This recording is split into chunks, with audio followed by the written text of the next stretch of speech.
You know, as a progressive broadcaster, media media person, writer, etc., I like to speak to people in sort of an impromptu manner, in a manner where they don't get a chance to prepare. You just kind of listen to what's in their heart, what's on their minds, etc. And when I go to rallies, most of the times, a lot of the people that I talk to are generally shy, and what they would say is that I don't do well on camera, or I don't like to be in.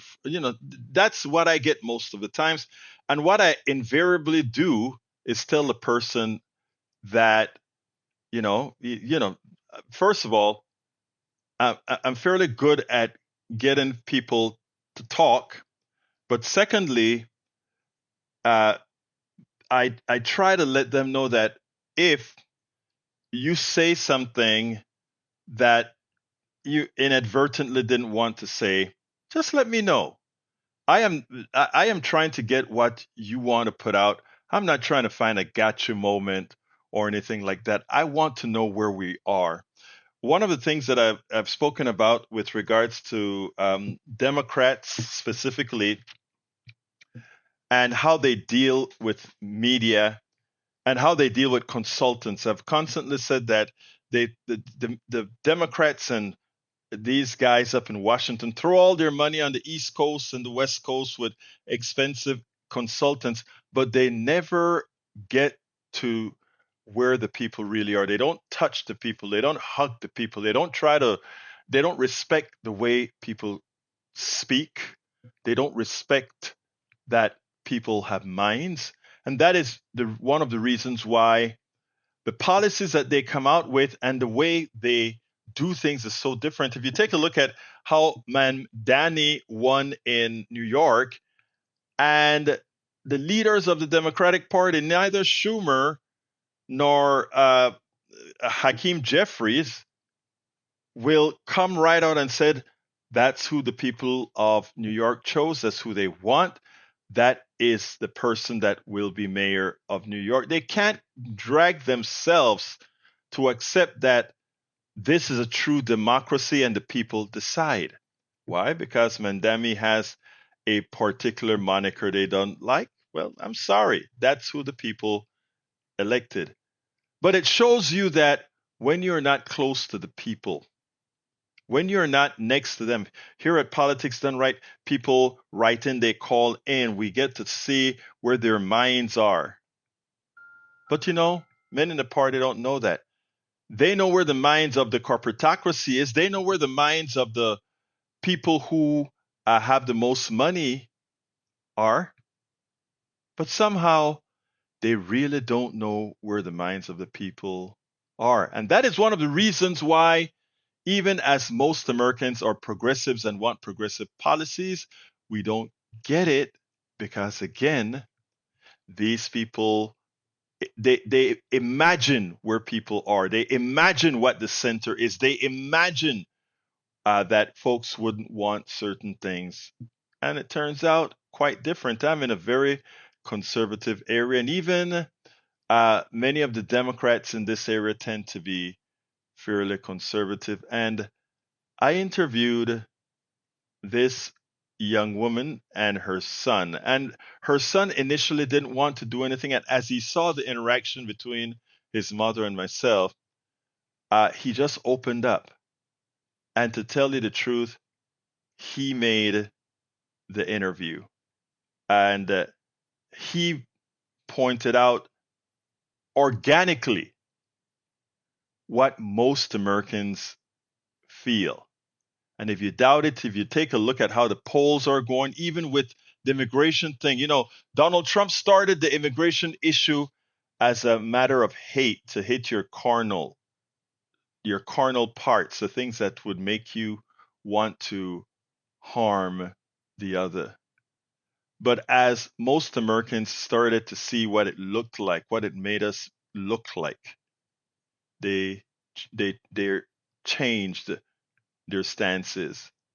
And this young man, you can understand, he never had to change his stance because he was never programmed he would never allowed his brain to be programmed. But you know what? Uh, I couldn't have been more proud of talking to somebody as I was this 18-year-old kid. I want you to listen to this and then we'll take it on the other side. Hello, man. What's your name? Courtney McGrew. Courtney, why are you out here on a hot Saturday early in the morning when you could be in bed snoozing, but you're out here? What are you doing here? Well, we are here protesting and trying to bring awareness and make change after all the terrible things that are happening in our country right now with ICE and everything else. Now, tell me, what is the thing that touches you the most as far as what's occurring? I think we are losing our due process and our rights. Right. I think that they are taking people off the streets, and it's wrong, and it is a scary, scary time. It's very scary to see this happening in our country, and it feels helpless. So. You know, it's interesting that you said that, because a lot of people are just, well, it's not happening to us, it's just happening to them, not realizing that that's how it starts in every autocratic regime. That what you get is that they start with one group, and then finally it reaches to the group who opposes them. Right. So it could be you. Yeah. Yes. And the original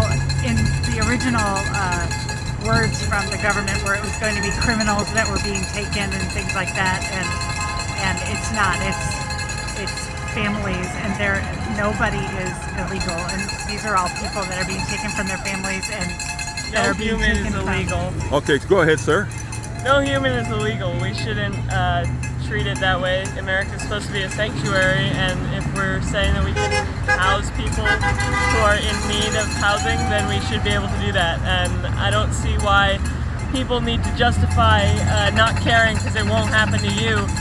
Personally, if you care so much about your morality given by God or whatever, why do you not care about your neighbor getting taken? Or personally, I have a lot of friends. What if they get taken? So just goes to show how lonely you are if you don't really care about other people also being affected by these laws. And I want to see all of my friends having the rights that they deserve, and being able to live into the future, and getting married and having a family, and not having to fight so hard for that every single day. I think that people should just be able to live.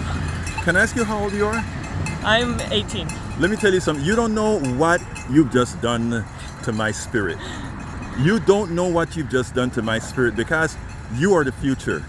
And to see that we have a young man growing up in this environment that can articulate that, thank you very much, brother. Yes, sir. Thank you very much.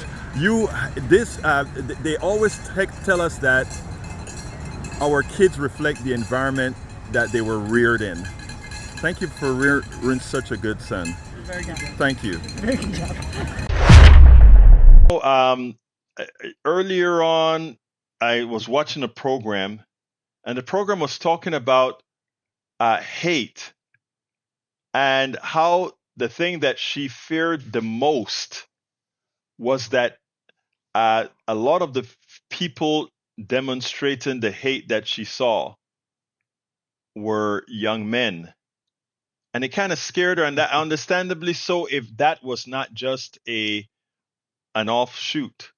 And my contention is that's exactly what it was. The right has a way of making things loud and larger than they really are. So yeah, she saw a few young people displaying hate, but what I found are people more like the young man that you just heard from.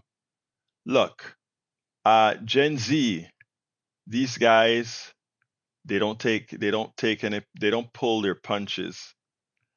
And as I am talking to Gen Z, and whatever an 18-year-old is, I don't know if an 18-year-old is considered Gen Z, I am very positive in what's occurring, at least with our younger folks, the folks that are ultimately going to take over the country.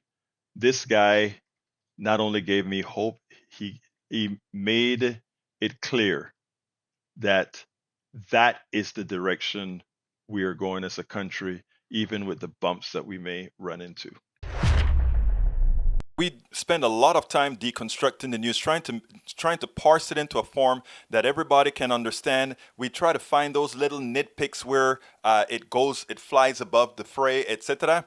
If you really like these videos that we do, I want to ask a big favor. Please go ahead. Number one, subscribe to our channel, and number two, please join if you can. Thank you so kindly for watching. Keep watching. Please remember to share. We must populate the entire internet with our progressive message, a message that we know is what most Americans say that they want. So help us, please join.